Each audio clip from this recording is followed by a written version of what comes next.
अंतर्राष्ट्रीय प्रेम दिवस पर आप सबका अभिनंदन।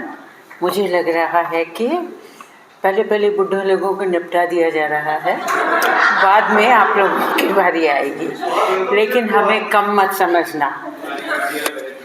एक बात बता दूं, बहुत खुशी की बात है, इतनी सारे लोगों के बीच में शायद मैं अकेली हूँ जिसने बच्चन जी को रूबरू मधुशाला सुना है। बड़ी उम्र के ये फ़ायदे होते हैं। 22 जुलाई 1969 मेरे कॉलेज का फर्स्ट डे और स्थापना दिवस के लिए बच्चन जी को बुलाया गया था, तो मैंने उनसे रूबरू ये सुने थे। तो मेरी अधिक लोकप्रिय कवियों में नंबर 1 पे तो खैर साहिर जी ही थे। एक टाइम पर मुझे लगता था मुझे उनसे मोहब्बत हो गई है, लेकिन फिर बहुत सारी मोहब्बतें हुई तो उसमें बच्चन जी भी आए।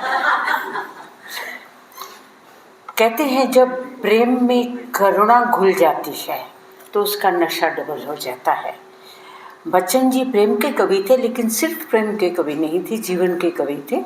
उनकी आत्मकथा मैंने खूब घोट के पढ़ी है।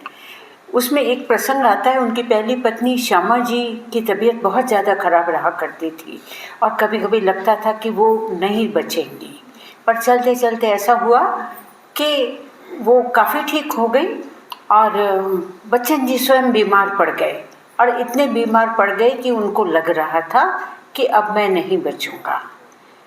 उस प्रसंग के लिए उन्होंने कहीं पर लिखा है, अंत का इतना था विश्वास में था, विदा का लिख डाला था गीत, हृदय पर रख रख करके हाथ सुना करते थे मन के में।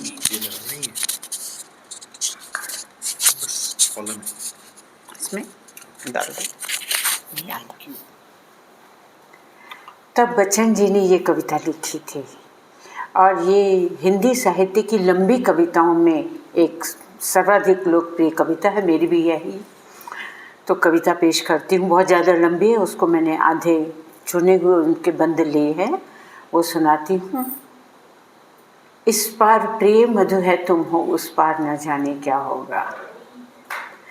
इस पार प्रिय मधु है तुम हो, उस पार न जाने क्या होगा। ये चांद उदित होकर नभ में कुछ ताप मिटाता जीवन का, लहरा लहरा ये शाखाएं कुछ शोक बुला देती मन का। कल मुरझाने वाली कलियां हंसकर कहती हैं मग्न रहो, बुलबुल तरु की फुनगी पर से संदेश सुनाती यौवन का।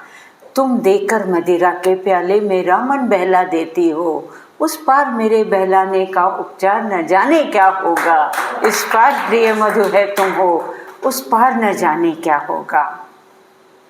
दूसरा बंद है, प्याला है पर पी पाएंगे, है ज्ञात नहीं इतना हमको।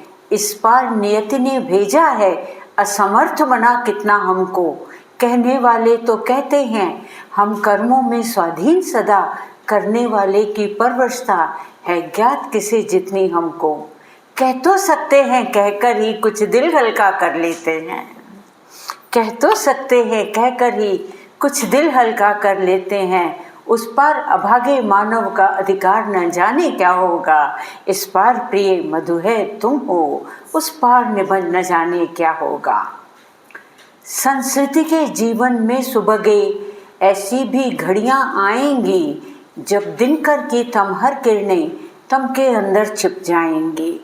जब इन संस्कृति के जीवन में सुबह ऐसी भी घड़ियां आएंगी, जब दिनकर की तनहर करने तम के अंदर छुप जाएंगी। जब इन सारी सत्ताओं की शोभा सुषमा लुट जाएगी, तब कवि के कल्पित स्वप्नों का श्रृंगार न जाने क्या होगा। इस पार प्रिय मधु है तुम हो, उस पार न जाने क्या होगा।